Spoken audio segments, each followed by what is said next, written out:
আমরা একটা special screening arrange করেছিলাম। অনেকেই আপনারা দেখেছেন, অনেকেই এসেছে এবং সবার কাছে ছবিটা ভালো লেগেছে। আসলে যখন আমরা এই ছবির কাজটা শুরু করতে যাই বা যখন স্ক্রিপ্টটা আমার কাছে এসেছিল, আমার কাছে মনে হয়েছিল ভীষণ কঠিন একটা স্ক্রিপ্ট, এবং এটা আসলে এই ধরনের গল্প আমাদের দেশে এখন পর্যন্ত আসলে জীবনানন্দ দাশকে নিয়ে কোনো কাজ ওভাবে করা হয়নি। একটা সিনেমা, একটা কবিতাকে কেন্দ্র করে 2 ঘন্টা 16 মিনিটে আসলে একটা বিগ স্ক্রিনে আনা, এটা মনে হয় উজ্জ্বল ভাই না থাকলে কারোর পক্ষে করা সম্ভব হতো।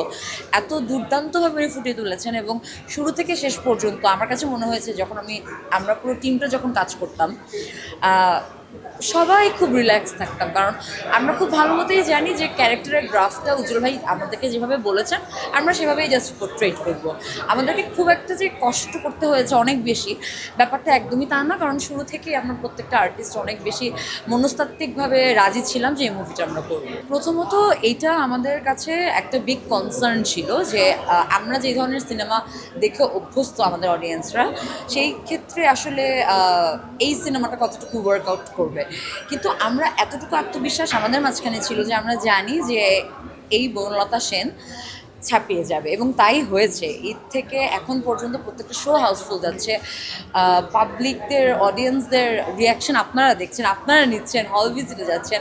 সো সেখান থেকে আমার কাছে মনে হয় এত মাঠ দাঙ্গার সব ছবি, সব কিছুর মাঝখানে বনলতা সেন আসলেই দুদণ্ডের শান্তি দিতে পেরেছেন অডিয়েন্সদেরকে। এই জন্যই আমাদের অডিয়েন্সরা হয়তো আমাদের সাথে আছেন এখন।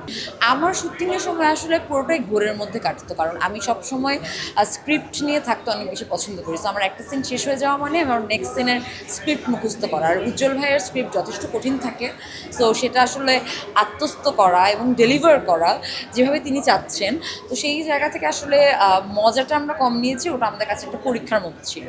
সো পরীক্ষা দিয়েছি আমরা। দর্শকদের উদ্দেশ্যে একটা কথাই বলবো যে এখন তো অনেক ধরনের কন্টেন্ট হচ্ছে, অনেক ভালো ভালো কন্টেন্ট হচ্ছে এবং সাহিত্য নির্ভর কন্টেন্ট হচ্ছে, লাইক বনলতা সেন।